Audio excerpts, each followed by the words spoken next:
Audrey, 10 ans, est atteinte de paralysie cérébrale, un état qui affecte sa motricité et son tonus musculaire. Malgré son handicap, elle fréquente l'école de son quartier. Comme elle a besoin d'aide, la routine du matin est réglée au quart de tour.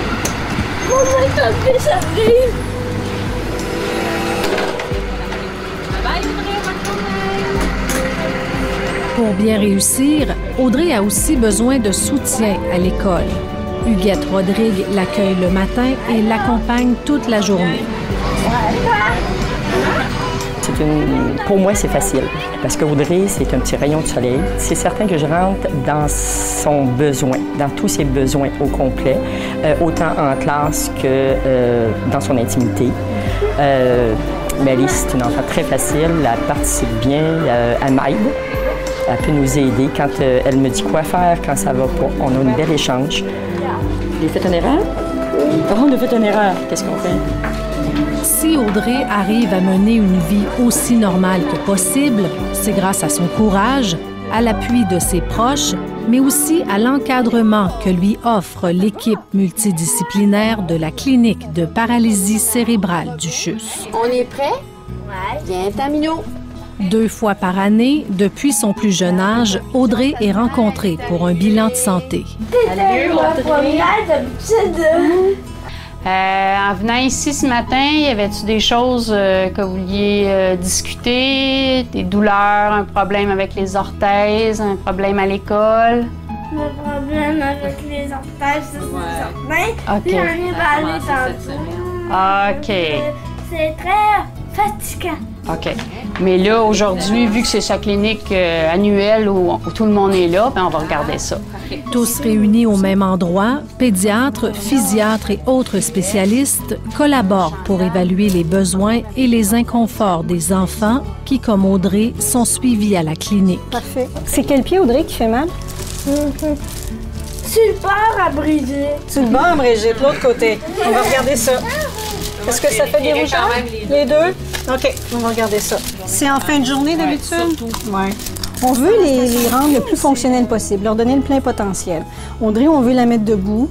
On veut qu'elle soit comme le plus possible comme les autres enfants, qu'elle puisse échanger, qu'elle puisse être confortable dans son fauteuil, de ne pas être asymétrique, de ne pas avoir de point de pression. Donc, tout ça pour la rendre le plus confortable et le plus fonctionnel en fonction du niveau d'atteinte de sa maladie. Ces enfants-là, ces adolescents-là, ces adultes-là ont une anomalie du tonus. Souvent, c'est un tonus augmenté, ils sont spastiques, ils sont raides.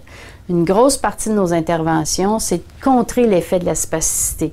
Donc, des exercices pour garder on va dire, les amplitudes ou la souplesse articulaire, excusez, des orthèses qui sont un peu comme des tuteurs qui évitent justement que les forces déformantes. Es-tu capable de rechercher plus que ça? Non, c'est pas mal ça. Oui. OK, on va regarder l'autre côté. La paralysie cérébrale est causée par des lésions au cerveau survenues avant, pendant ou peu de temps après la naissance. Comme il n'existe pas de traitement curatif à cet état qui n'évolue pas dans le temps, seule la réadaptation peut faire une différence. On va en mettre un plus long. Est-ce que t'es prête? Go! T'es bien droit? Quand t'es prêt. Moi. C'est parti. En plus de voir au bien-être d'Audrey à la maison, l'équipe de la clinique de paralysie cérébrale du CHUSS s'assure qu'elle puisse demeurer active et que tout se passe pour le mieux à l'école. Alors, si on pense à Audrey, on veut qu'elle soit capable d'aller à l'école, qu'elle soit capable de bien suivre, écrire. Alors, si elle a un petit problème avec sa main, on met une petite orthèse pour redresser son poignet. À ce moment-là, elle est capable de tenir le crayon. Elle est capable de manger seule pour pas qu'il y ait toujours quelqu'un qui l'aide. Ouais, quoi aussi? On enlève les deux. On la met à la bonne journée et on part. On s'assoit tous, on dit, bon, voici, Audrey est rendue à tel niveau académique. Compte tenu de sa condition, de ses limitations, elle pourrait être dans tel type de classe. Si ça prend un bureau, un petit pupitre spécial pour qu'elle soit confortable, bien là, on a la contribution de l'ergothérapeute qui va aller évaluer le milieu de classe puis dit, bien pour Audrey, il faudrait qu'elle soit assise telle rangée dans la classe avec tel bureau. Malgré son état, Audrey fait de gros efforts chaque jour pour repousser ses limites. Oui, elle a toujours des progrès. C'est sûr qu'elle a quand même une condition qui est stable, mais il y a des choses que, à un moment donné, on reste surpris parce que ça, comme écrire, à un moment donné, son ongle, ça fait pas longtemps qu'elle a commencé à faire ça, puis on se rend compte que là, hop, elle est capable, dans la laissant se débrouiller, elle est capable de faire ça par elle-même. La seule affaire qui me fait peur, c'est que Audrey décide d'elle-même d'arrêter d'avancer.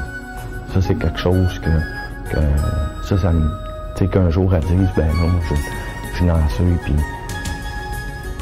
c'est parti comme ça, c'est pas ça qu'elle démontre, mais ça, c'est une de mes peurs. À un moment donné, elle dit, on arrête, puis moi, j'arrête, puis je veux plus, tu sais, je veux plus avancer, évoluer, tu sais, dans sa déficience motrice. Ça, c'est une peur que moi, j'ai peur de plus être capable de m'en occuper. Des peurs et des angoisses tout à fait normales que les spécialistes de la clinique tentent d'apaiser par l'écoute et l'éducation.